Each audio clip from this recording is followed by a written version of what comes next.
Hallelujah. എല്ലാ ദൈവമക്കൾക്കും സ്നേഹവന്ദനം അറിയിക്കുന്നു. Today's message title സമ്പന്നരാകും.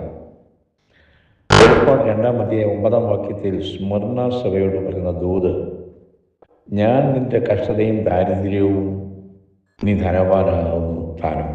അല്ലെങ്കിൽ ഒരു വൈരുദ്ധ്യം നമുക്കിവിടെ കാണാൻ പറ്റും. കഷ്ടതയും ദാരിദ്ര്യവും ഉള്ള സഭ, പക്ഷെ നീ ധനവാനാണ്. എങ്ങനെ? വിശ്വാസത്തിനു വേണ്ടി AD 155 രക്തസാക്ഷിയെ തീർന്ന പോളികാർപ്പിൻ്റെ ശവകുടീരം ഇന്ന് സ്മിർനയിൽ ചെന്നാൽ കാണാൻ കഴിയും. ക്രിസ്തുവിനെ നിഷേധിക്കുവാൻ പട്ടാളക്കാർ അദ്ദേഹത്തോട് കൽപ്പിച്ചപ്പോൾ വയോധികനായ ദൈവദാസൻ്റെ ഹൃദയസ്പർശിയായ വാക്കുകൾ ഇങ്ങനെയാണ്: 86 വർഷം ഞാൻ അവനെ സേവിച്ചു, ഈ ദിവസം വരെ ഞാൻ ഒരു തെറ്റും അവൻ എന്നോട് ചെയ്തിട്ടില്ല. എന്നെ രക്ഷിച്ച എൻ്റെ രാജാവിനെ ഈ വാർദ്ധക്യത്തിൽ എനിക്കെങ്ങനെ ദുഷിക്കുവാൻ കഴിയും? തൻ്റെ ശരീരത്തെ ദഹിപ്പിച്ചുകൊണ്ടിരുന്ന തീജ്വാലയുടെ മധ്യത്തിൽ പാടിയും സ്തുതിച്ചും അദ്ദേഹം ദൈവത്തെ മഹത്വപ്പെടുത്തിക്കൊണ്ടിരുന്നു.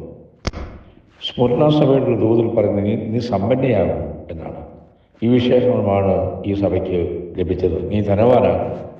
അവ വളരെ കഷ്ടതകളിൽ അനുഭവിച്ചതും ഇതര സഭകളേക്കാൾ ദരിദ്രീയമായ സ്മുർനയെ സമ്പന്ന എന്ന് വിളിക്കാൻ കാരണം, സമ്പന്ന എന്ന വാക്ക് നമ്മുടെ സ്മൃതിപഥത്തിൽ കൊണ്ടുവരുന്നത് ഭംഗിയായി വസ്ത്രധാരണം ചെയ്തവരെയും ലോകത്തിൻ്റെ പ്രതാപങ്ങളൊക്കെ കൈവശം വെച്ച് ഉപയോഗിക്കുന്നവരെയും ആണ്. സമ്പത്തിനെക്കുറിച്ചുള്ള നമ്മുടെ സങ്കല്പം തന്നെ വളരെ പാളിച്ചകൾ ഉള്ളതാണ്. യാക്കോബിൻ്റെ ലേഖനം 3:17 വായിക്കുന്നത്, മറ്റു സഭകളിൽ തനിക്ക് തന്നെ സമ്പന്ന എന്ന് തോന്നിയതും യാക്കോബിൻ്റെ ലേഖനത്തിലും ലവോദിക്ക സഭയുടെ ദൂതിലും നമുക്ക് കാണാൻ പറ്റും. ലവോദിക്ക സഭയെക്കുറിച്ച് വെളിപ്പാടിൽ 3:17 വായിക്കുന്നത് ഇപ്രകാരം ആണ്: സ്തോത്രം, ഹല്ലേലൂയ, ഞാൻ ധനവാൻ സമ്പന്നനായിരിക്കുന്നു, എനിക്കൊന്നിനും മുട്ടില്ല എന്ന് പറഞ്ഞുകൊണ്ട് നീ നിർഭാഗ്യവാനും അരിഷ്ടനും ദരിദ്രനും കുരുടനും നഗ്നനും എന്നറിയാതിരിക്കയാൽ. അവ രണ്ട് വ്യത്യസ്ത സഭകളെക്കുറിച്ച് രണ്ട് രീതിയിൽ നമുക്കിവിടെ കാണാൻ സാധിക്കുന്നു.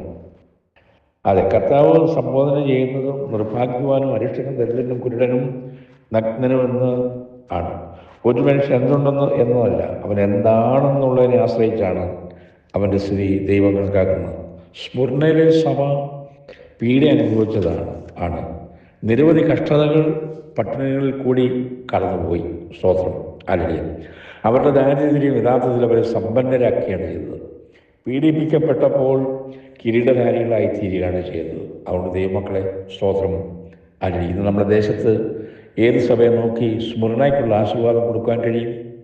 ഞാൻ വാക്കുകൾ ചുരുക്കുകയാണ്. God bless you all.